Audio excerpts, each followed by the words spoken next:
Welcome, everybody. My name is Marty Mascari. I am a contractor under the North Central Texas Area Agency on Aging and the North Central Texas Aging and Disability Resource Center, or ADRC. Both of the programs or organizations are under the umbrella of the North Central Texas Council of Governments in the greater Dallas-Fort Worth, Texas area. We are blessed to have our friends here at the James L. West Center. And if you don't know of them, if you're not aware of them, I would really not suggest, highly suggest that you take a look at their website and all the things they do. The James L. West Center is just a remarkable place. It is a remarkable place. And so we're blessed here to have Jamie Cobb Tinsley and Tia Vieira here, and we're going to get going and talking about staying sharp, proven ways to lower your risk for dementia. But before we do, we're going to talk about CEUs for those of you that are joining us for CEUs. If you could advance the slide, one slide, perfect. And Jamie, I'm going to let you get started. Thank you. Yes, we are happy to offer 1.5 CE credits for social workers, nursing, licensed professional counselors, and a certificate of attendance. Marty is going to send up a follow-up email after this program, and there will be a link to a SurveyMonkey evaluation. We really ask that everybody complete the program evaluation because we do appreciate your feedback. But if you want the free 1.5 credits, you are required to complete the evaluation. And if you will please, the evaluation will stay open until the end of day, March 19th. And then if you will give us about 4 weeks to process all of those requests and get the certificates ready, then you will get your certificate by email within about 4 weeks after you complete the evaluation. Great. In addition to that, in the follow-up email, there will also be a Google survey. You'll see the Google survey twice. First of all, as you close out of Zoom today, it will give you an opportunity to take a short survey. That is our Google survey. That, again, has to do with some funding objectives that we set forth to put these on for you. But when you get the follow-up email, please deviate between the SurveyMonkey survey and the Google survey. The Google survey is our survey that we are collecting information on for our funders. The SurveyMonkey, and I know Jamie's doing the same, but the SurveyMonkey is required if you want any type of certificate. So please make sure we ask you to do both, but if you only have the time to do one and you're looking for a certificate, make sure it's a SurveyMonkey one that you get done. So Jamie, I'm gonna let you introduce Tia, if you would, and we'll get rolling. Thank you, Marty. And I'm happy to introduce Tia Vieira. Tia is our director of our bilingual education here at the James L. West Center. She's been with us for a little 2 years now and has done wonderful work.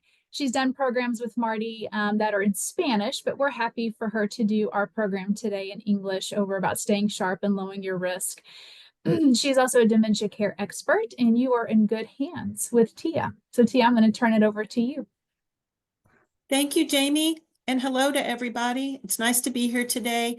I have the privilege of being the one who I oversee the bilingual education program here at James L. West that we call Cerebro Sano. We're reaching out to the Hispanic community with resources and programs that are in their language and helping them to lower that fear and stigma and misunderstanding that surrounds dementia for them, and to bring things that help them to understand what we're going to talk about today, how important it is for us to be able to lower risk for dementia by taking on some strategies for lifestyle change.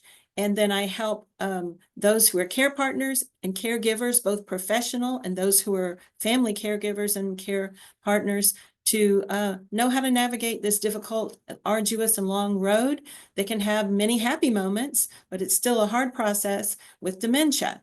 And so it's my pleasure to be with all of you today. I also have a mother who has had dementia for over 15 years. So a lot of these things I'm trying to put in place to lower my risk as well. So thank you, and I appreciate your patience. Take a look at these quotes and these images. Hopefully you get a chuckle. Sometimes you lose your train of thought. And sometimes it says the thought often leaves the station without me. What is causing these changes that we're having to our brains as we grow older and as we have loved ones that are going through the aging process? Some of us are encountering these kinds of things earlier than older age, and it brings fear and panic to many of us, especially if we have a history with people in our family and friends, close friends and relatives and coworkers who have gone through different types of dementia diagnosis. So when we look at around the world, we are not alone. Over 76% of people are concerned about getting dementia later in life. And over 80% of people think that dementia, the term dementia, that covers a broad spectrum of different types of symptoms and behaviors and then diseases and other ailments that cause this dementia, people seem to think that it's just a normal part of aging. And if I can get one thing through to you today, if you haven't heard it before, dementia is not a normal part of aging. There's nothing normal about it, and you need to find out what's causing the dementia. And what makes it even sadder is 65% of healthcare workers, people in the health professions, believe that dementia is a normal part of aging. Today in 2025, we've got close to, and it says over, so maybe it's crossed over, 7 million people in the United States living with Alzheimer's disease and other related dementias. And the projection is that by the year 2050, we will have 13 million people who are living with these diseases that cause dementia. We're going to talk about dementia today. The quote from the World Alzheimer's Report says, if we enter into mature age with better developed, healthier brains, we are likely to live longer, happier, and more independent lives with a much reduced chance of developing dementia. And we all say amen to that, don't we? Changes in our brain can affect our mental function, even in healthy older people. For example, there are some older adults that find that they just don't do as well as younger people on complex memory and learning tests. But the good news is if you give them enough time, they usually can do as well. So what I like to tell people is as we get older, we can't jump as high. We can't run as fast. We can't run as far, most likely. And we're not just as agile with our movements as we were when we were younger. It's just a normal part of the body aging. And the same is true with our brains. Our brain is very complex and has many specialized parts. You know, we have the two hemispheres of our brain, and that's where our intelligence is. We've got the cerebral cortex, which is the gray matter, and that's where we're able to process all of the information that our five senses take in. And it controls our movement, and it regulates functions like thinking and learning and remembering, all of those things. And then we have I'm used to saying it in Spanish, we have a web or a net of neurons, and we have 100 billion neurons in our system. And these neurons are nerve cells, and they process information. They send out information. They're sending signals. They're receiving instruction. And that instruction operates all of the muscles, organs, all of the different centers of our body. And the ability of these neurons to function and survive depends on good communication, being able to metabolize, and then them being healthy to receive what they need to be able to repair and regenerate. We can have neurons that are healthy and still active for 100 years in our bodies. So they're constantly needing to maintain and repair themselves. And we can make new neurons in areas of our brains where we didn't have the neurons that were connected to other neurons. So we're going to talk about that. Good news is our brain is phenomenal. our older, healthy brain, looking at it. We're going to look at the left side are some things that might be perceived as negatives, but they're just normal part of aging. And on the right side is the good news of how our brain's even better with older age than when compared to a younger brain. So let's look. The communications between the neurons slows down a bit. Blood flow reduces. Sometimes there's shrinkage in some areas of the brain. We might see inflammation. You might have already found that it's harder to hold items in your working memory. A lot of items at one time is more difficult. And recall slows down with getting the name of that person or that object, or being able to recall a summary of whatever you just heard in a meeting. And slower response time to your senses. Those are all normal parts of aging. On the other hand, here's some incredible things. Our brain is very resourceful. Our brain can use information from one part of the brain and transfer it to another. Our brain can problem solve.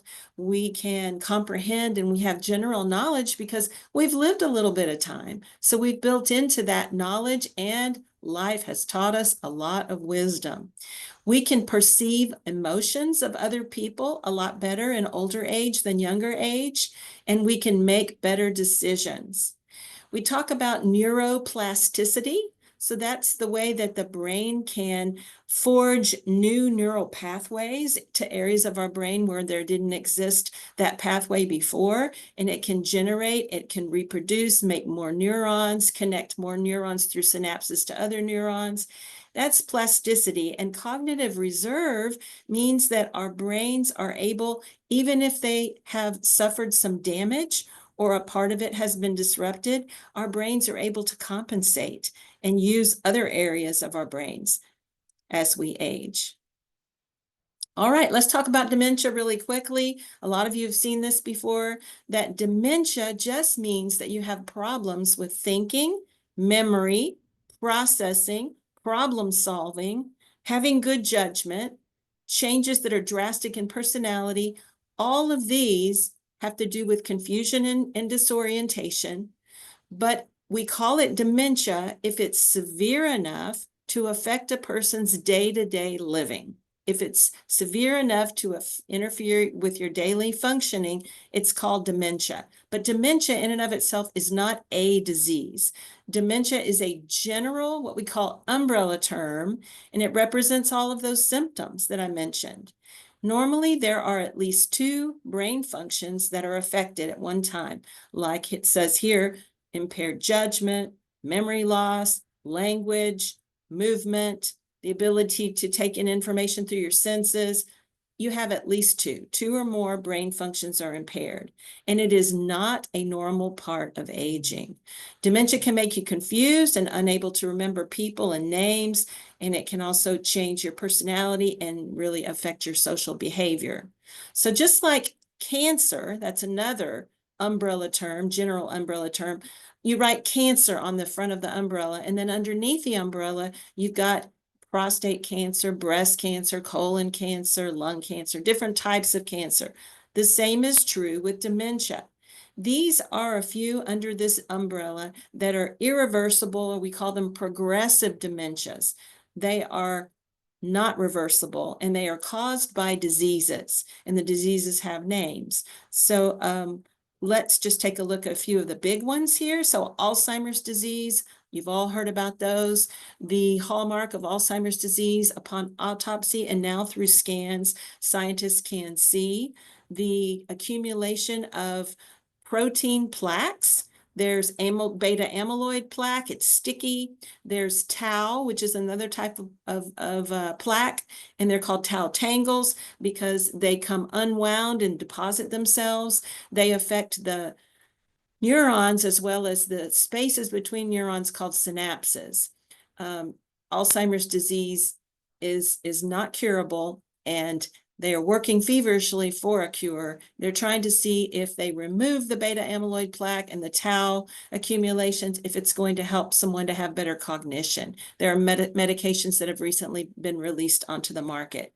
Vascular dementia has to do with problems with heart problems and with connecting with the vascular system, your blood vessels that go up into the brain. So things like stroke cause vascular dementia. Lewy body dementia also has a different type of protein that accumulates that causes it. Frontotemporal dementia is the front part of the brain, and the temporal lobes on the side that are becoming atrophied. The temporal lobes are where our language is and affects our personality, and the frontotemporal is all of our executive functioning with our making decisions, with starting a process and then going through steps, bringing it to completion, being able to judge, having a filter. All of those things are affected with frontotemporal dementia. Those are the top four. Alzheimer's disease is 60 to 80% of all dementia is of the Alzheimer's type. So that if someone says, oh, my grandma had Alzheimer's, but I don't think she had dementia. Well, that's not correct, because every person who has Alzheimer's has dementia, because Alzheimer's is a type of dementia. But if you said my uncle had dementia, and he may not have had Alzheimer's. He may have had Lewy body or frontotemporal or a whole host. And there are over 100 different contributors to dementia. So the good news is, just because it's not normal aging, just because someone is having a problem with thinking and remembering, does not mean automatically that it's due to one of those diseases that is an irreversible dementia. It may be that someone has confusion and disorientation due to lots of different types of factors. So we're going to look at some of these. And that's what I wanted to say. That's why it's so important to emphasize early detection and go get an early diagnosis, because the medical professionals are going to look at what it's not. They're going to try to rule out a whole bunch of things to arrive at what it is. And it's very complex. So let's just take a look at some of these. Infections and immune disorders can bring symptoms of dementia, especially for an older person who has a urinary tract infection. I like to tell people that dementia is a gradual decline of cognitive abilities normally. Sometimes with the vascular dementia, it kind of comes in steps, and then because a lot of times it's due to incidents of stroke, but most of the time it's a pretty smooth decline. So if you have an older person who all of a sudden has a drastic change overnight, it may not be dementia. It may be something that can be treated, and the person can resolve the symptoms and go back to their normal level of cognition. And a urinary tract infection is one of those biggies. So please get them tested, urinary tract infection. Other health conditions, the heart and lung conditions like diabetes, high blood pressure, cholesterol, COPD, anemia, all of this, breathing problems with sleep, like sleep apnea, because you're preventing the brain from being able to get the correct blood flow that carries the oxygen that our brains need and the nutrients and that glucose that it needs. Metabolic problems. Metabolic problems are things like thyroid or too little sugar in our bloodstream that can cause hypoglycemia. We talk about sodium and calcium and an impaired ability to absorb vitamin B12. So check with your doctor, make sure your vitamin B12s are at the right level. And nutritional deficiencies, such as dehydration. That's very important. Dehydration can bring confusion. Vitamins B1, B6, and B12, especially when people have had chronic alcoholism and have those deficiencies of those vitamins. Dementia symptoms can occur as a result of exposure to heavy metals like lead and manganese and pesticides. You see that people who have made poor lifestyle choices with addiction to drugs and alcohol and smoking, if those go away, and if the person seeks treatment and the exposure to the substance has ended, a lot of times the problems disappear of that decline of their thinking. Okay, then I wanted to tell you about normal pressure hydrocephalus. You might have heard it called water on the brain, and that's where you've got the cerebrospinal fluid that's pressing on the brain, pressing down, and it can damage or destroy brain tissue. But the good news is it can be reversed because they can insert a shunt and they can drain the liquid, the fluid, and the person can revert back to normal. Okay. Medications is on the list as well. Sometimes medications do not metabolize well in your body, and it's good to talk to the doctor if you're having problems. Sometimes they can switch out one medication for another, and you won't have that brain fog and confusion in the brain. And many over-the-counter and prescription medications can interfere with those chemical transmitters in the brain and can alter memory and brain function. So think about things like antidepressants, tranquilizers, sleeping pills, anti-anxiety drugs, and sometimes antihistamines. So all of these are things that can be reversed. So it might look like it's dementia, but it's still reversible. But if we go back to the same list that we had under the umbrella, these are diseases that are not reversible and that are progressive diseases. So the vascular dementia, we covered the Alzheimer's vascular, frontotemporal, dementia with Lewy bodies. Let's see, Hunting disease is an inherited disease, and it causes nerve cells in the brain and spinal cord to atrophy, to waste away. And the signs usually show up in the 30s and 40s. So this is one of those that is going to be called a secondary dementia because it's a separate disease. A secondary dementia, which is the one on the bottom, is a separate disease, but sometimes it has a dementia component. Parkinson's is that way, MS is like that. HIV-associated dementia is that HIV, which causes AIDS, excuse me, can result in impaired memory, can bring apathy, social withdrawal, and difficulty in concentrating. And mixed dementia is what we call it whenever there's more than one dementia. Pardon me. Let's look at our brain. It's pretty magnificent. So a healthy brain, and I would venture to say all of your brains weigh about 3 pounds. If a person dies from complications that have to do with Alzheimer's disease and some other chronic disease doesn't take them out, if they die from the fact that they've lost the ability in their brain, so much of their brain is not there any longer, and their body shuts down and they don't remember how to breathe, and the heart doesn't know to beat, and that's what they die from, their brain can weigh 1 pound. That's how much the brain shrinks or atrophies.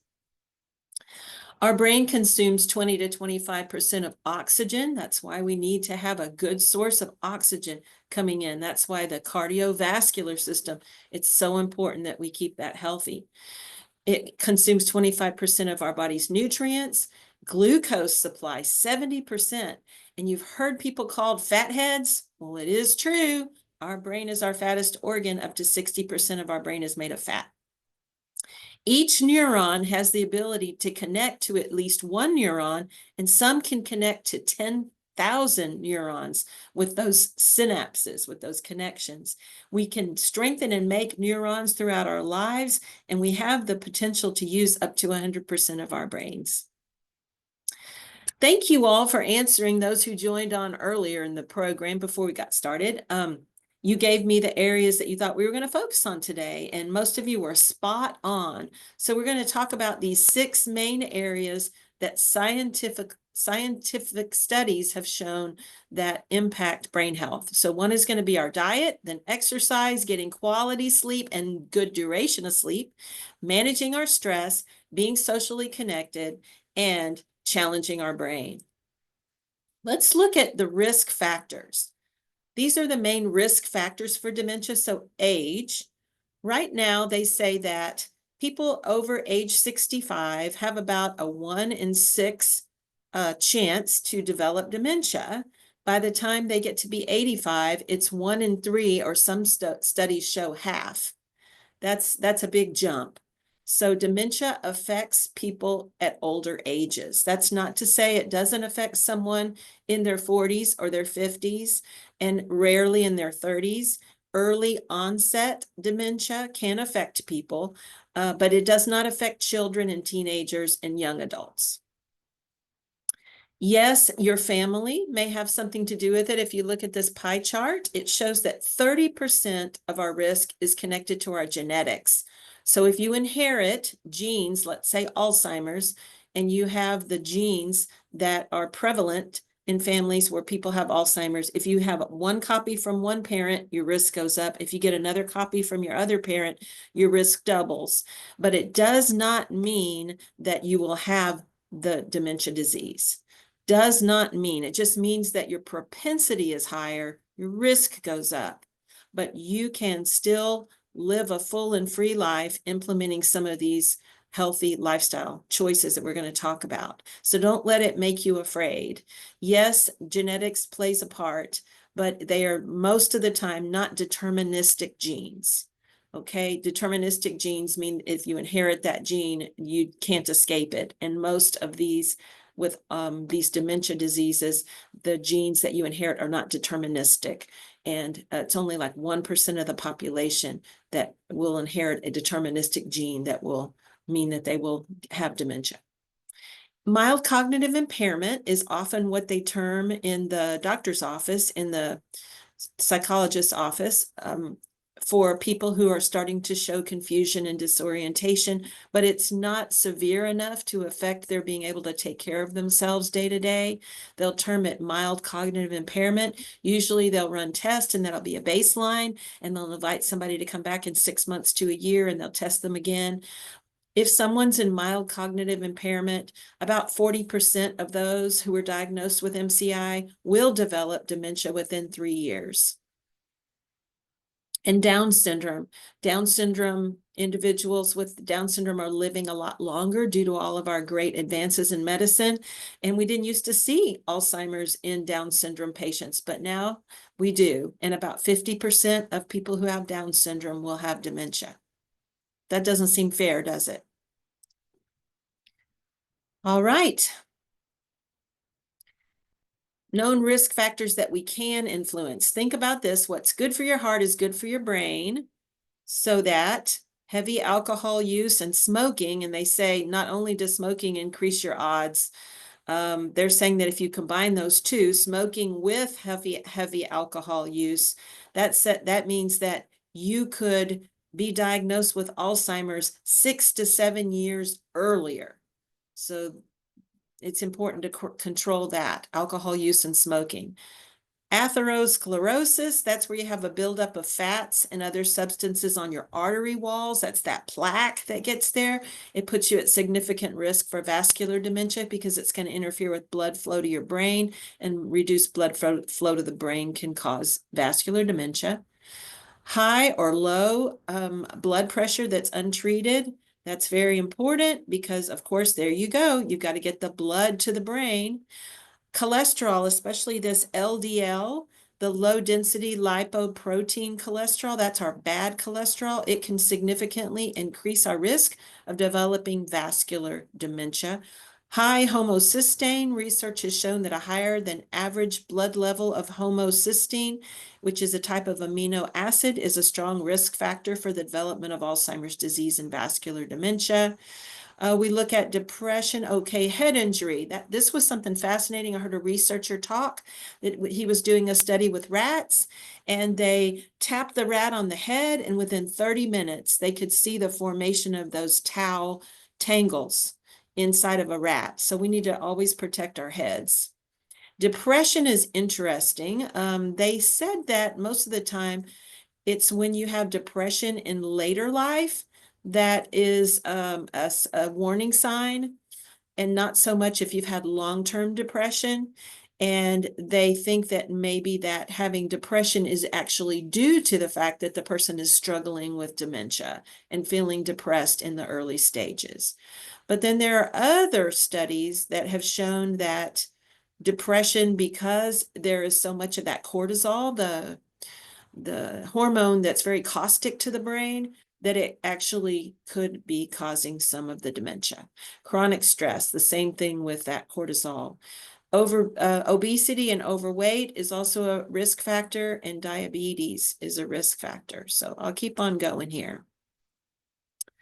So let's talk about the first circle on our wheel, which is diet or nutrition. And we're going to talk about what are some components of a healthy brain diet. And I'm going to give you examples of 2 diets that you can adopt and follow, and some brain draining foods. And the question is, do you live to eat or do you eat to live? Hopefully you eat so that you can live a full and free and vibrant life. Every person is unique. Everybody is unique. This is not everything that I'm going to give you today that you need to know about diet, but it is something that I think will be helpful to your life. A healthy diet. Let's look at this. These are the elements that we need to incorporate into our diet. Let's look at them. Omega-3 fatty acids. These are found in fish, all kinds of different seeds. You see them mentioned there, especially flaxseed and chia. Avocados are a wonderful source of fat. You just have to be careful not to have too much of your avocado. So if you're going to cut a regular medium-sized avocado, put about 1/4 of an avocado on your plate for one meal, and that would be a good source of fat. And walnuts. Almonds are good, but walnuts are even better. We're going to talk about antioxidants in a moment. Leafy greens. These 2 diets both mention the importance of leafy greens. And it's interesting to note that a plant-based diet can contain all the nutrients that your body needs without having to eat animal proteins. Healthy fats, in general, fats that come from plants are healthier than fats from animals. So here we go again, nuts, avocados, fatty fish, seeds, olive oils. Choose extra virgin olive oil. First cold press if you can afford that. It's the very best oil, but you can't cook with olive oil at high temperatures. So I would suggest cooking using avocado oil. And beans have healthy fats in them. Berries have flavonoids, and those flavonoids are good for us, and they also give the berry their beautiful colors. So they're very important. Some people ask about caffeine. There have been some studies that show that caffeine can help you solidify memories, and others say you need to limit your caffeine. All right, antioxidants.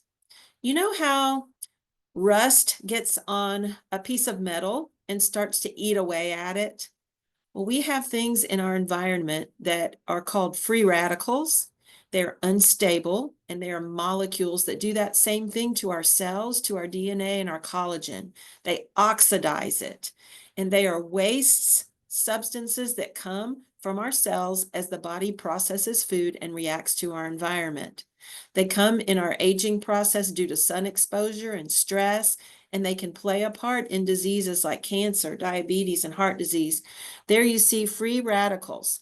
Free radical generating substances are found in fried foods, alcohol, tobacco, pesticides, and air pollution. So we're going to take out the trash. We're going to get rid of these free radicals. And the way we do that is we're going to add to our diet things that are antioxidant. Things like vitamin C. Vitamin C boosts our immune system and neutralizes those free radicals. Vitamin E, it protects cell membranes from oxidation. It's nature's way of protecting the body. Beta carotene is also another one. Lutein, you might have heard of that vitamin for eye health. That's a good one. Lycopene also. And a good mineral would be selenium. And you've heard of the polyphenols, and we talked about phenols. Polyphenols are a large group of plant compounds. They have antioxidant properties.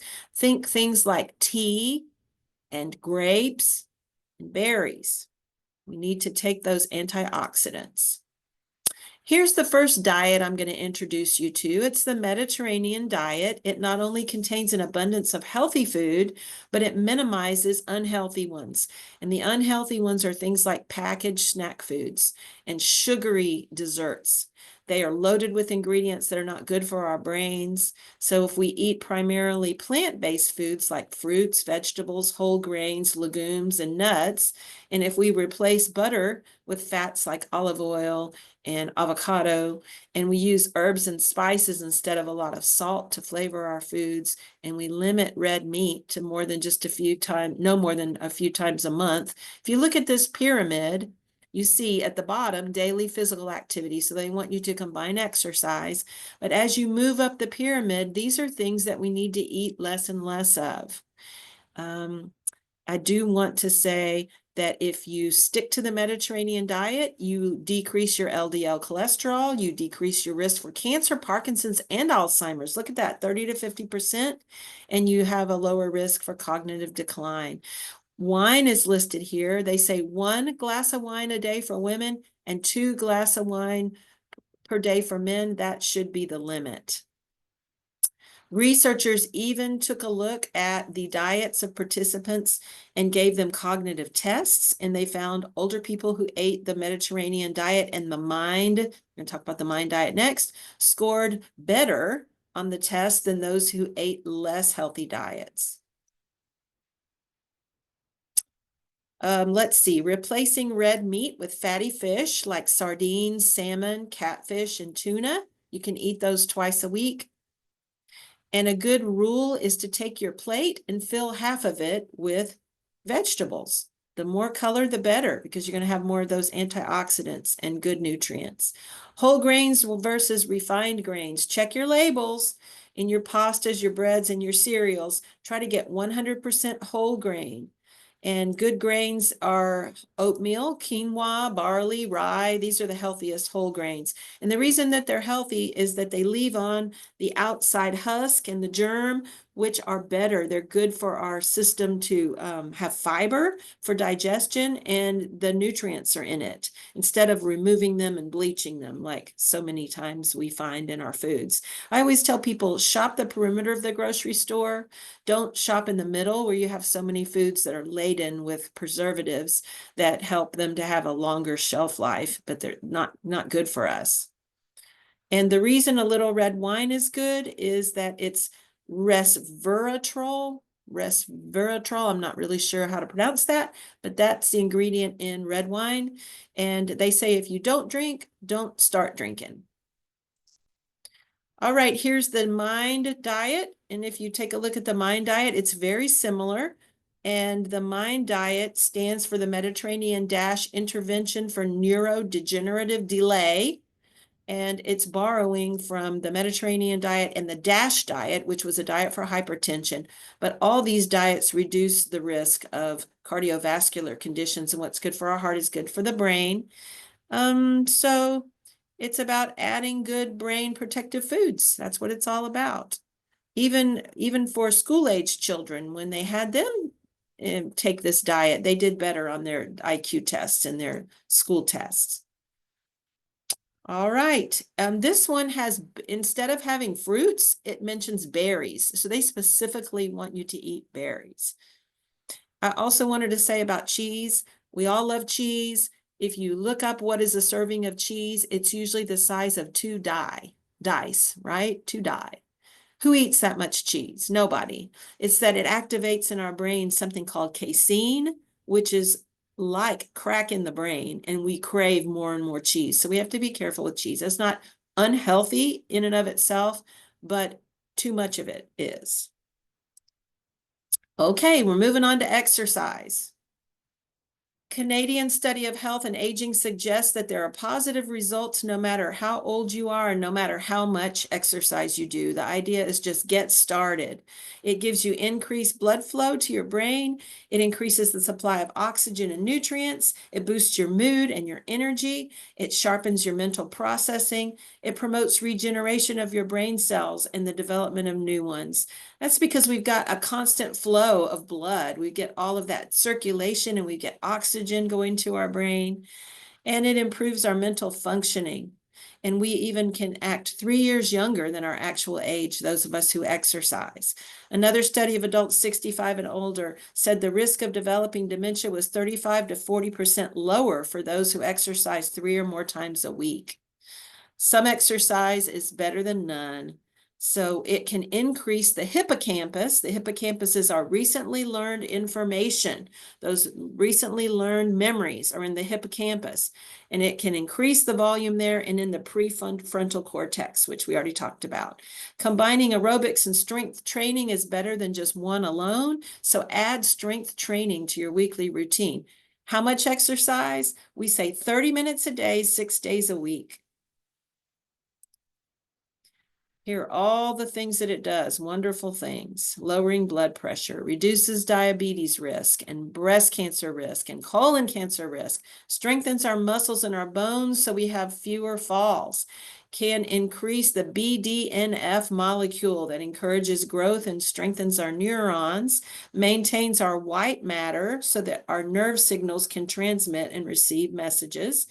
It enhances cognitive control, reduces our temptation to react, be overreactive and impulse, and promotes better decision making and improves our sleep and our mood. So we're going to pay attention, though, to our diet, because you can exercise all you want, and if you're not maintaining a healthy diet, you're going to undo the good things that you're doing with your diet. They have to go hand in hand. Different types of exercise, cardio, aerobic, it gets your heart pumping, gets your system going. There's strength where you can use free weights, you can use gym equipment, you can even use your own body weight, like with push-ups or exercises against a wall. You can use those resistance elastic bands. And mind and body is a type of exercise, so it's not just good for your physical body, it's also good for your mental state with yoga and Tai Chi, because you're focusing your body and mind and you're doing breath work, and it's giving you relaxation and physical fitness. So they say 1 hour of daily exercise, but aim to get more active overall. So start with 30 minutes and see if you can build up. Sleep deprivation can slow our thinking and affect our mood and puts us at greater risk for developing dementia. There was a Harvard research study that said for every hour you're awake during the day, you need a full half hour of sleep time to process the new information that you've received. So while we sleep, the cerebrospinal fluid floods the brain, and it acts like a cleanser, and it's going to clean away waste, including those beta amyloid plaque proteins and those tau. It's going to clear it out. It says the restorative function of sleep may be due to the switching of the brain into a state that facilitates the clearance of waste products that accumulate during wakefulness. Sleep helps us to move information from our hippocampus, which is that recently learned information, onto our frontal cortex where we can use it. It merges existing information with new knowledge so we can problem solve better. It helps us with our fact-based memories. It reinforces those memories that have to do with repetition, procedures, again and again, the things that we do like on autopilot. It helps us to process our emotional memories, which come from the area of the amygdala, not the hippocampus, a different area, and chemicals are released that strengthen our immune system. So getting a good amount of sleep and deep sleep helps us to be healthier overall. Don't wait until bedtime, though, to get started on implementing changes. This is a whole long day-long process. It starts as soon as you wake up. So try to wake up in the morning. This is called sleep hygiene, which was a new term to me. Sleep hygiene. So we're going to wake up at the same time more or less every day, try to get 7 to 9 hours of sleep. Get out in the sun earlier in the day before the sun is too high and too hot. The sun helps to regulate your sleep-wake cycle. And get exercise during the day. It will improve your quality of sleep, but don't exercise within 2 hours of time when you're going to go to bed. At night, eat a light dinner, avoid stimulants. I would say avoid caffeine after 3 o'clock if you're sensitive to caffeine. And people who think that they're going to drink alcohol and sleep better, they're really not. It might help them to drift off to sleep initially, but they're going to have a more restless sleep, wake up a lot more times during the night. This is a good one. Use your bed for sleep. We want your brain to associate your bed with sleep, and I'll add to that romantic activity. And apart from that, you are not going to do the activities that you routinely do while you're inside your bed, like when you're on your phone or you're watching TV. Don't do that in your bed, and go to bed when you are ready to sleep. Here we go. At bedtime, when it starts to get dark out at night, the body starts to make melatonin. That tells the body that it's time to wind down and get ready to sleep. So give your time to ease into sleep. Turn off the lights, especially from your phone or your tablet. Those blue lights affect our ability to wind down and get settled. Create a bedtime ritual with relaxing activities. Some people like to take a nice bath. Others want to read, some to have a prayer time or journal, whatever it is that helps you to finish your day. And if you're in the bed and your mind is just going and you can't seem to fall asleep, don't struggle for more than about 30 minutes. Get up, go to another room, do something else that you like to do. Wait till you get sleepy and then get back in bed. And if you still can't fall asleep, you could try natural things like guided imageries, deep breathing techniques, meditation. And even if all of that doesn't work, talk to your doctor about short-term sleep aids. Melatonin is natural, but I would still say check with your doctor. Stress. All right. I wonder if I asked you, how many of you think that stress is a negative thing? How many of you would say yes?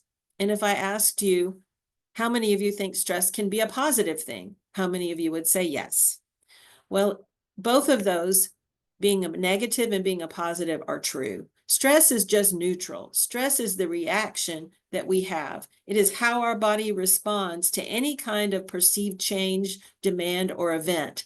So stress can be good in that it motivates us to get going, to work toward our goals, to accomplish a task. Stress in and of itself is not necessarily bad. But if it is a perceived threat or an event that is negative, it can be bad, and we need to know how to manage it. So 75 to 90% of all doctors' office visits are for stress-related ailments and complaints. 75 to 90% of people that go to the doctor and complain are there because they have stress-related problems. And the lifetime prevalence of an emotional disorder is more than 50%, often due to chronic untreated stress reactions.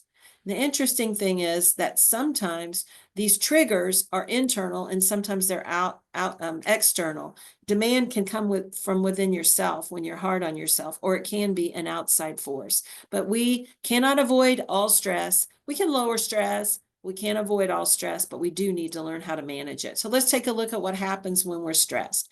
In this diagram, we're in a normal state. All of a sudden, there's a lightning bolt. We become in a stressed state. What happens? Our blood pressure goes up, cortisol levels go up, heart rate goes up, our breathing becomes rapid and shallow, our brain activity, our minds are going every which way, our digestive system shuts down, our muscles tense up, and our immune system goes down. All of these things happen in a stress state. Cortisol is a particularly harmful hormone. It's very caustic to the brain. It can damage our brain cells from prolonged exposure, and it can break down our hippocampus cells. Too much cortisol can place you at risk for depression, and excess cortisol can overwhelm the good, healthy hormones like the serotonin, like the dopamine, like the oxytocin, all of those good things. Long-term stress can permanently reduce levels of serotonin in your brain, making the ever-present cortisol seem even more dangerous. Okay, you're driving along the highway on the expressway. I know you come from all over, all different states, all different places in Texas, and even around the world. You're driving, and like me, you might be having a million things on your mind. You take your eyes off the road, and all of a sudden you see someone that slammed their brakes on. You slam your brakes on, and all of a sudden you feel the impact. Someone has hit you from behind. All of a sudden your body goes into a state of stress. But the stress allows you not to be paralyzed, and it helps you to think through the situation. So you know to pull over off the side of the road, you know to maybe call the police, to find your insurance card, to find the instructions that you've saved for yourself to know what to do and what not to do. That is what the adrenaline and the cortisol do. They put you into motion. But once everything is resolved, you see there's an X over the lightning bolt. Everything's handled. You exchanged information about insurance. You were still able to drive your car. Maybe you weren't, whatever. The situation resolved. And then you return to a normal state. What is the difference here? What's missing? They look like the same diagram. I'm going to go back and forth. What's missing? What's missing here is the lightning bolt remains. You did not return to the state of normal. And that's not good when our bodies keep going with more and more stress, that we are in danger. We are in danger of having an event that can affect our brains and can put us at greater risk for dementia. Okay. We can even alter our brain cells and our brain structure. How do we manage stress? How do we care for ourselves? Here are some tips. Recognize your limits. Be kind to yourself. Don't overdo it. Don't take on too much. So be realistic and be clear about what you can and cannot do. Set your limits. Use the word no. No is a complete sentence. Keep it simple. Make lists and stick to what you've written on your list. Decide and take action. Manage your expectations for yourself and manage the expectations that other people try to put on you. Like you might have heard before, that people try to should all over you. You should do this and you should do that. Manage those expectations. Be kind to yourself with your nutrition, with your exercise. Practice your faith. Give time for yourself and reflect with gratitude. Practice gratitude. Those are all very important. De-stress with meditation. Meditation has been found to actually help preserve the physical structure of your brain. It increases your hippocampus, decreases the amygdala. I told you the amygdala is where we don't have those facts, we have feelings. The hippocampus is like events and people and facts and details. The amygdala is how did I feel about those things? And the amygdala is responsible for the fear and the anxiety. And the meditation can decrease the volume of the amygdala. How do we relax? Deep breathing, you should investigate that. Imagery, like thinking about things that bring us peace, beautiful pictures of where we've been in nature, maybe. Good music, exercise, reaching out. Don't expect others to come to you when you're stressed. Reach out for help. Talk about it. If you have to go see a specialist and pay somebody to listen to your problems and listen to you dialogue, it's worth it.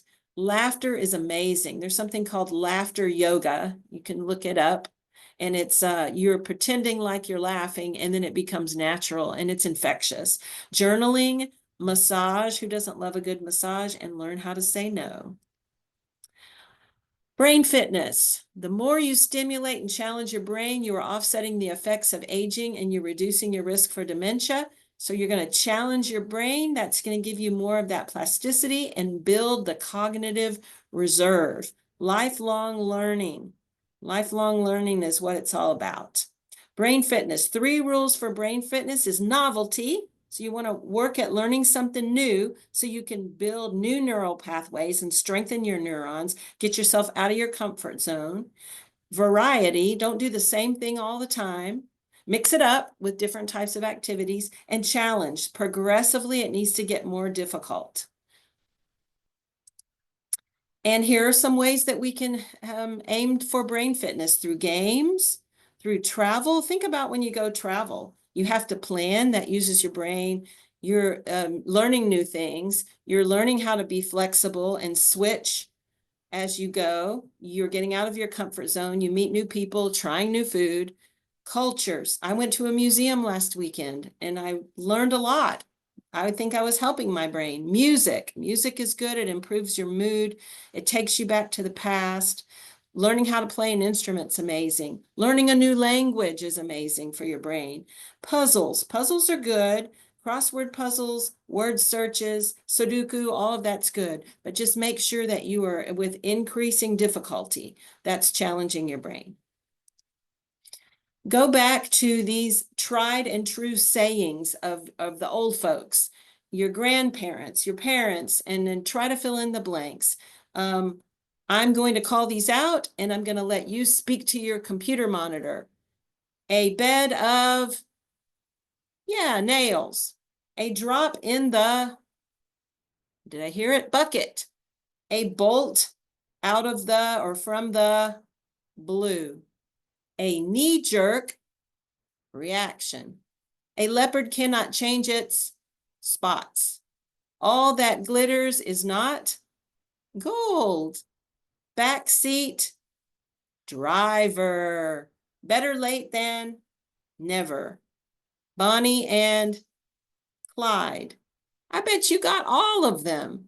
That's stored in your long-term memory. That doesn't get affected by things that bring on diseases that can cause dementia for a long time. It's the short-term memory that's most affected, but continuing to use all of your brain is very helpful. Here's another idea. You've played it before. It's great for the grandkids and the kids. Get in a big circle, choose a category. Can be items in a backpack, frozen foods, types of candy, and then you go around the circle and everybody names something in that category. And you go and see how long you can go until someone can't think of an item in that category, and then they're out of the circle. And you see little by little eliminating to see who's the winner. And that's good for your brain. Social connections are so vital. We are social creatures and we search for comfort and support and familiarity, and we want to have a place of belonging. Social ties have positive benefits on our memory, on our cognition, our judgment, our overall health. When we're social, we learn new things and we see things from different perspectives. We can be mentally active, and it helps to ward off stress and depression. And the more socially connected we are, the better we do on tests of memory and cognition. A study by Ibarra showed that socializing and mental exercises have very similar effects in terms of improving our brain functions. We engage different areas of the brain when we socialize, including attention and memory and being able to think on our feet. It triggers inflammatory chemicals, cardiovascular disease, and Alzheimer's. It lowers that stress levels because stress triggers those things that are not good. And when we play games or we volunteer, we're helping ourselves. And we tend to have better health. Why? Because friends encourage us. They say, you can eat better. Let's go here. Let's try this new recipe. They exercise with you or go to a dance with you. They encourage you to see your doctor and keep your regular doctor's appointments. And when you're sick, they try to call other people to come around and help to take care of you. Social connections. So people ask about the digital world. In a nutshell, being digital, having social connections through social media, it's great. It's great to reconnect with people, to have Zoom calls like this, to do your Facebook, your Insta, your WhatsApp. It brings people together. FaceTime, Google Duo, all of those are great, but nothing can allow you to cover the territory that you can when you're together face to face, like in real conversation. There's nothing like human contact. Nothing like a smile and a touch and a hug, enjoying life together. So yes, it's okay, but it cannot be a substitute. So here we are back to our wheel, and we're just about out of time. We've got, again, nutrition, plant-based diet. We talked about 2 today. Exercise, the importance of quality sleep, managing our stress, being socially connected, and challenging our brains. So let's just keep in mind that we're going to practice all of these 6 areas. We're going to strive for progress. We're not going to do it perfectly. So we're going to develop a routine. We're going to set goals, but we're going to be flexible. It doesn't always work out that day to do the exercise that you'd plan to do. Find things that work for you and talk to your trusted doctor before you start a new exercise program, and if you're having any problems. So thank you so much again for joining us today. I hope that this will be of help to you and your loved ones. Marty, we are about out of time for this session. Do we You have know time what, at all to Tia? look at the chat? Yes, sir. Yep. We actually have 24 more minutes. These are Oh, we do? these are 90-minute webinars. Oh, that's fantastic. Different from than when we did Spanish. These are we have 90 minutes. So Isn't we've that marvelous? Well, so that's so wonderful. We have plenty of time then to take we, questions. we have plenty of time. There are 2 questions in the Q&A if you want to look at those.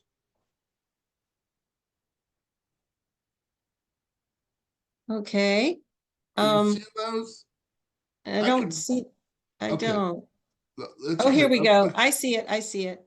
Okay. Okay. What is the typical age of dementia and Down syndrome? Oh my goodness. I don't know the answer to that. I really don't. And I don't even know how they would distinguish between I guess they look at changes, how they would know if a person who already has some difficulty with thinking and and acting, how they would know if that person has developed dementia, the You Alzheimer's know, type. Donnie, who I work under, has done some webinars on dem dementia and Down syndrome. Um, and so, if you would like to email me, I could email that question to her and see if she might know the answer. I don't know the answer either. But feel free to email me, and I'll be happy to pass it on to her and see if she or somebody she's working with on that project knows about what the average is. That's Nancy. So Nancy, can you please email Marty with your question? And he can do that. They all have your email, Marty. He's the one Yeah, that sent you every. all. If you don't have it, you're gonna have it many times now because it's gonna be in the follow-up email. Plus, you'll start getting regular emails from me about other webinars we're doing. But you'll get it in the follow-up email. Just like I said, email me with your question, and I'll do my best to see if I can get an answer for you. Very good. I'm looking at the question from Lori, and she's asking, will we receive the PowerPoint slides? Yes, Marty will send those out. Yes, in fact, I'll put them in the. I'm sorry, I should have done it before. They were in the login information, but let me put them in the chat. Thank you. And Charlotte Hogg asks, she says, I find that when I try to get my protein from plant-based sources like beans or tofu, it's still much less than turkey or chicken and also has more carbs, even though they're good carbs. So I still often opt for meat and I try to include salmon. Just wondered your thoughts on lean meats rather than vegetarian or heavily plant-based. I'm not a dietitian. I think it's very good to incorporate the poultry and the fish, the fatty fish, into our diets. I think salmon is wonderful. And I believe that that's fine unless you strictly want to be a vegetarian or a vegan, right? I think it's fine to have lean meats, but stay away from the red meat. Stay away from the red beef. And I know that they say that pork is the other white meat. It's really not. So limit the quantities that you eat of beef and pork. But chicken and I think all those different types of fish are great. I hope I helped answer that question. Well, I can help you just a little bit there. Bacon is good for everybody all the Whoa. time. I'm sure that that's not correct. Well, let me say something about that though, because I do nutrition classes in the Hispanic community, and what I dislike greatly is when someone comes in and says this is a bad food and this is a good food and this is a bad food, and are criticizing things that are a normal part of the way that people prepare their foods. And a little bit of bacon, a little bit of what is it called? Fatback or whatever, to flavor something every once in a while is going to be okay. We're going to aim for balance. And what I tell them is try this recipe that uses a lot of spices and other vegetables in it and broth and things. Try to, let's say, make your beans this other way. And in your mind, you don't even have to think that it's the same thing that you're eating when you eat the beans that have all the bacon in it, or the ham, or the pig's feet, or whatever. And then for special occasions, make your recipe that everybody loves. But in the meantime, introduce them to these other trade-offs, these exceptions, because anytime you make a small change, it can make a big change over time. So I say let's aim for balance, and let's aim for substituting something that's not as healthy for something that we know is scientifically proven to be a lot better for our bodies, for our hearts, for our brain. And can I throw one more thing out? Is that, have you ever heard anybody on their deathbed say, "I wish I'd eat less bacon"? Okay. I don't have an answer for that. I'm so sorry. I'm not trying to hijack the presentation. Sorry about that. No trouble. All right. Do you think we might have some questions in the chat? There are 12. Oh, I see. There's some more. Okay. Let's keep going. How prevalent is dementia among those with existing mental illness, such as bipolar or schizophrenia? Okay, to start with this, I will say that a lot of people get confused and they think that dementia is a mental illness. I don't think you think that, but I'll just take the time to say this. A mental illness has to do with chemical imbalances in the brain and hormones and things.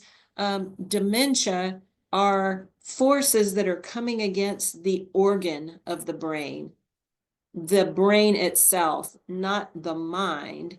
But yes, the mind is involved. But I always try to tell people that this is like having a problem with a kidney or a liver. It's an organ.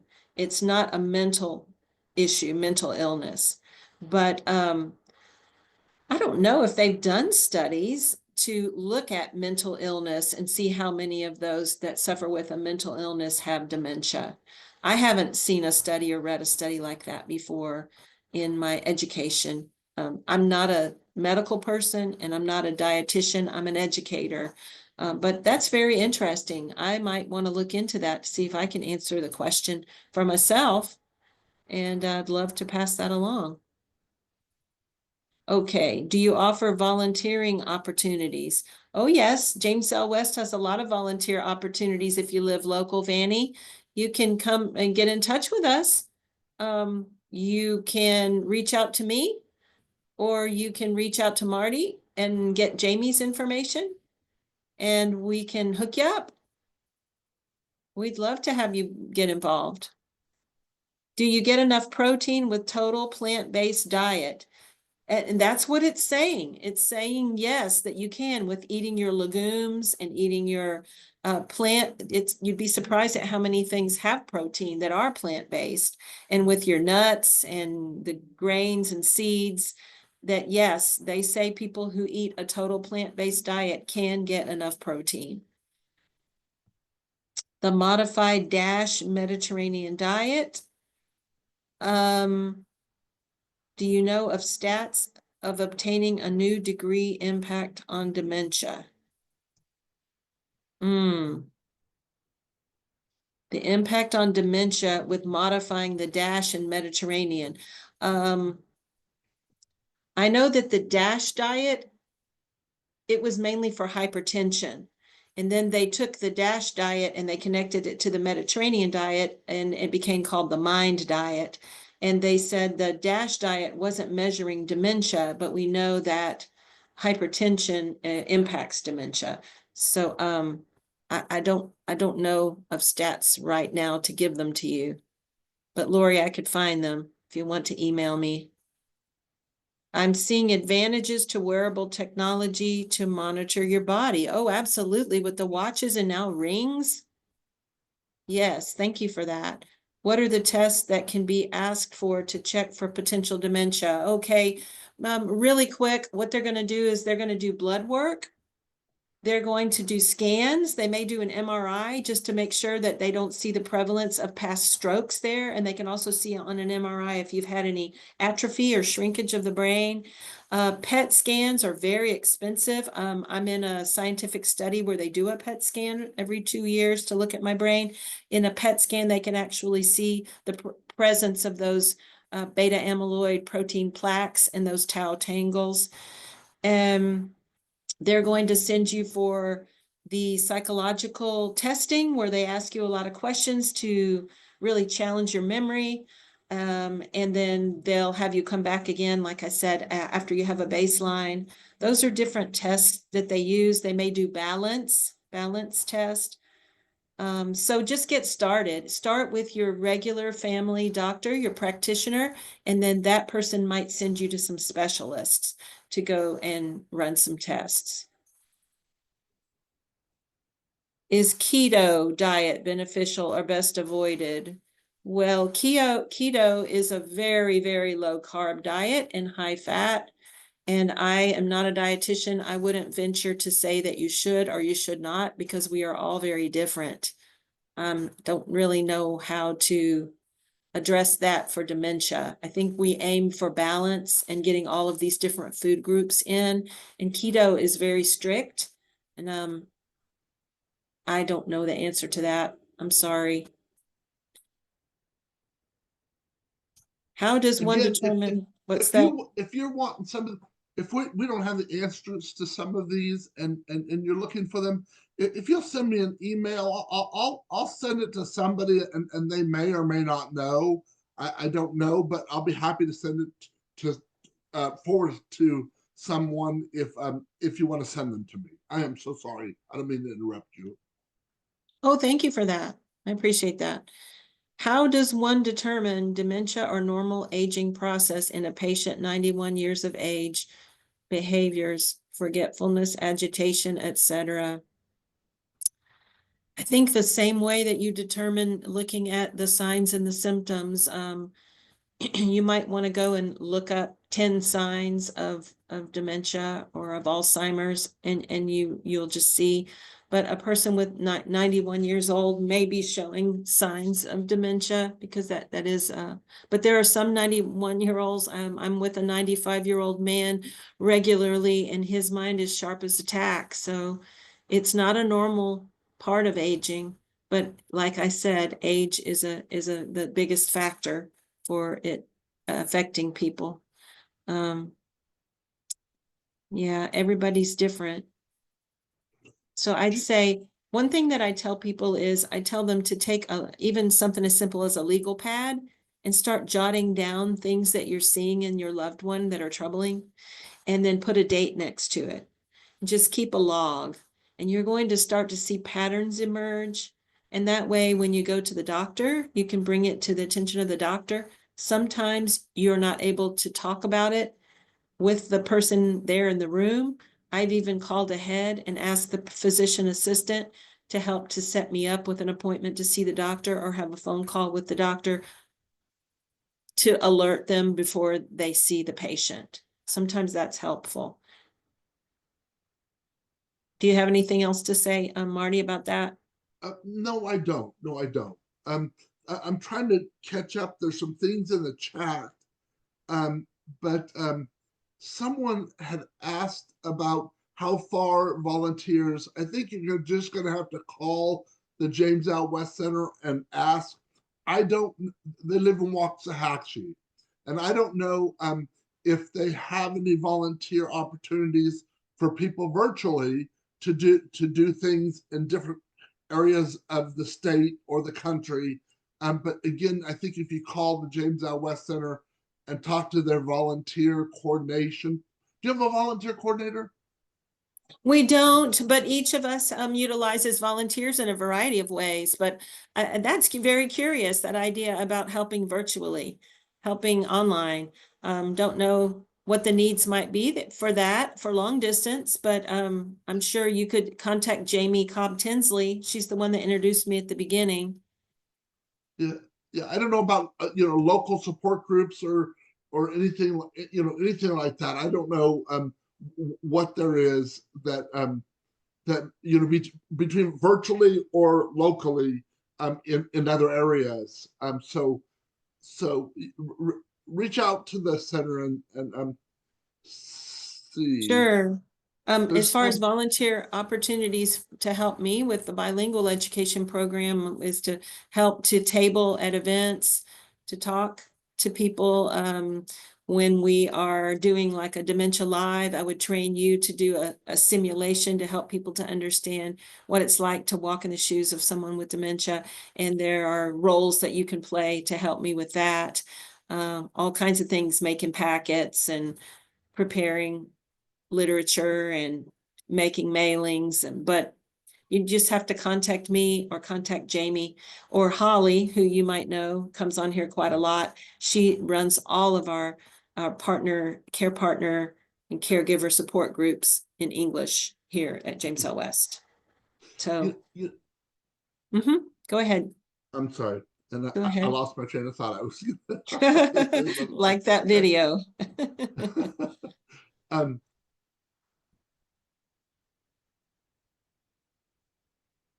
I'm just trying to see if there's anything here. There is another question that came up in the Q&A you might look at. Well, I'm really trying to get it through the chat.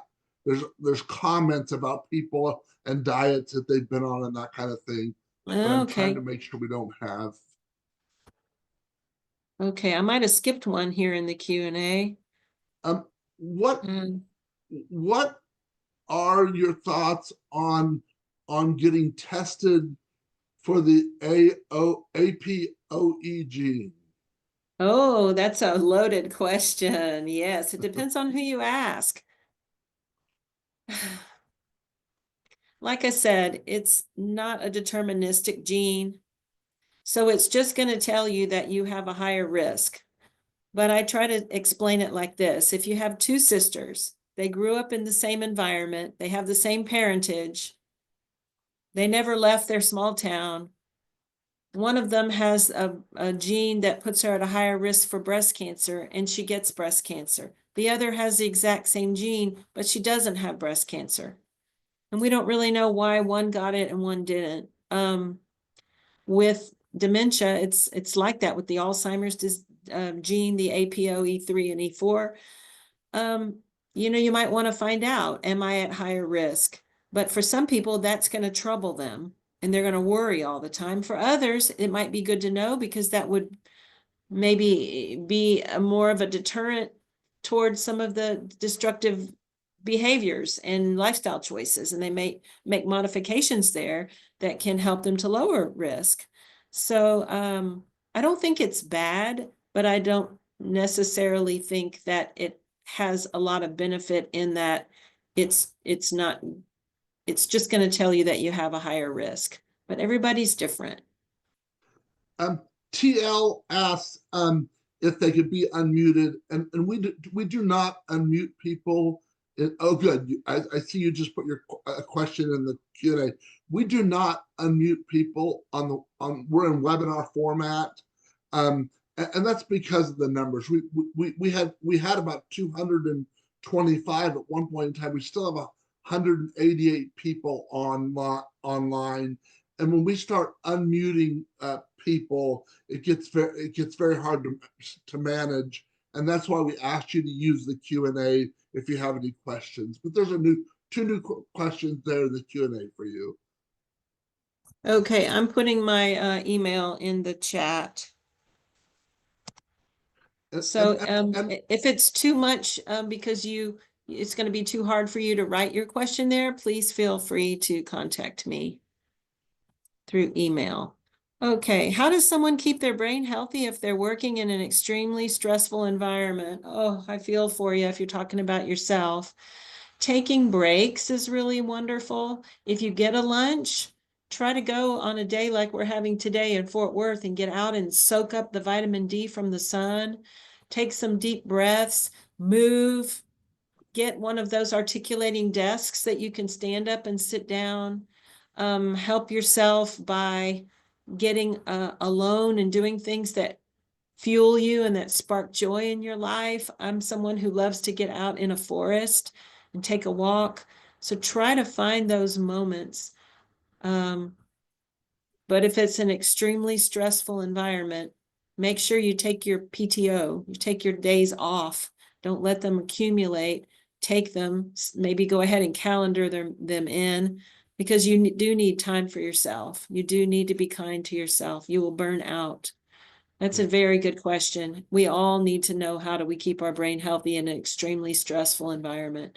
There's a class that Jamie teaches, and it's taking negative thoughts and converting them to positive thoughts. I don't remember exactly the title of it, but it's a skill to learn and to see how sometimes we look at something and we're having all or nothing thinking, or we're thinking that it's something that's our fault, we brought it on ourselves, and then they give you lots of different ways that you come to believe or perceive something that is not good for you and that is usually incorrect. And then how do you make changes there so that you are thinking more positively? I bet you could find that on our YouTube channel, our James L. West YouTube channel. A lot of our videos are uploaded there, and you might want to scroll through there and find that and watch it. It might really help you. You also it's important, I think, to make sure that when you're taking your PTO, I realize there's times you have to take it to do urgent things that have to be done, but it's important to take some of your PTO to just check out of the stress of the world, and it truly to be a break, and not just run around ragged trying to take care of all of life's crazy things that come our way, you know. That sounds right. Yeah, I agree with that. Okay, this one says, TL White says, when I was in my addictions training program, we were taught that Concord grape juice has the same health benefits that some people claim red wine does, and there is never a reason for anyone to drink wine. Were you aware of this? I have heard of that, and I inquired, and I was told that had been refuted, that word that I had trouble pronouncing, that red wine had in it, it did not have that same, how do you say, Benefit. not benefit, not consistency, but that level of benefit. It wasn't as high as it was in red wine, but I always tell people, if you're not a drinker, don't start drinking to get the benefits of this red wine. But interesting. I like Concord grape juice. It's loaded with a lot of sugar, so you have to be careful about juices for sure, not drinking too much. I have to say my grandfather did very well on his one glass of wine a day for his life. And so it's just for everybody, there's a different thing that's going to help us. It's hard to pick, but you don't want to pick one that's going to cause you other problems as well.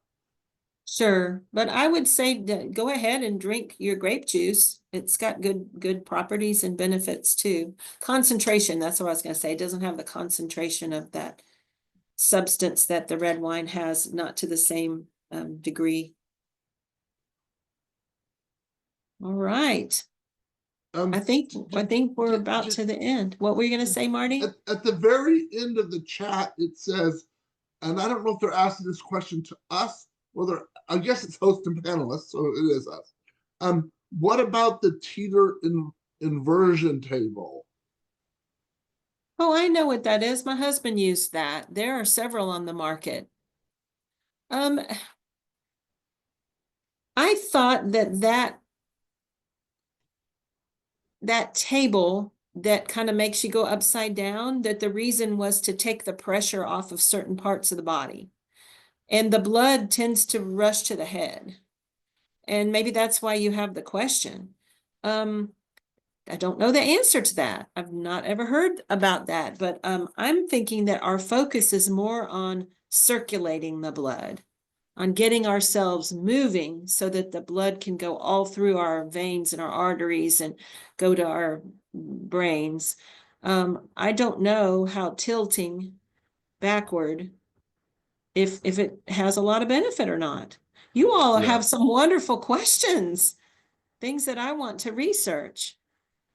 Yeah. Somebody, and I know somebody that had one too, and you know, I know for the vertebrae, people say it's got benefits. It's got, you know, there's Yes. all sorts of things that people say that the inversion um,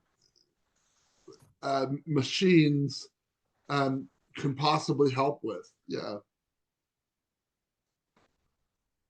It says They're still hydrates coming. the discs. Someone wrote hydrates the discs. Maybe so, because that's what you're doing is you are pulling your soft tissues that are surround your vertebrae. You're stretching them to relieve inflammation and pain. And so perhaps, Or reversing the pressure to, you know, by turning it upside down. I would imagine you're reversing it, which would, you know, I'm sure have some effect in a good way. yeah, because Tia, it's you the know, opposite of gravity pulling on it. yeah, that's right. That's right. You know, could we move? It is now past. We're 2 minutes past our time. Could we move the slides to the next one so I can do the CEU, review the Absolutely. CEUs, and then we want to talk about next month. Thank you. Okay. For those of you today that are joining us for CEUs, the James L. West Center is really been quite a partner, and they're providing complimentary CEUs for licensed nurses, social workers, and LPCs that are certified in Texas, and also certificates of attendance. Today's webinar is worth 1.5 hours worth of CEU credits. You must complete the SurveyMonkey evaluation form. Again, I want to repeat, you must complete the SurveyMonkey evaluation form in order to be eligible for any certificate. That evaluation form will be emailed to you in the follow-up email that I send out. The SurveyMonkey evaluation form will be up and alive to the 19th. Please give them about 4 weeks or so to get those certificates to you. They will get to you by email. But in addition to the SurveyMonkey, there's also a Google survey, and that is what we put out for collecting information for the for the funding sources that we've received our funding for. So we do these for different under different funding sources, and so we have to answer to them because we've given them a certain objectives, goals and objectives when we signed up for it. If we can, but let me tell you, please deviate between the SurveyMonkey required for CEUs or any certificates, and the Google survey is not the required one. We're just asking you to do that. The one that Zoom asked you when you close out, would you like to take a short survey? That's going to take you to our Google survey, not the SurveyMonkey survey. If we can advance the slide one more. And you please, you all join us next month for dementia caregiving, building skills, strengths, and understanding. Again, this is one of our programs we're doing with our partnership with the James L. West Center, and please join us for that.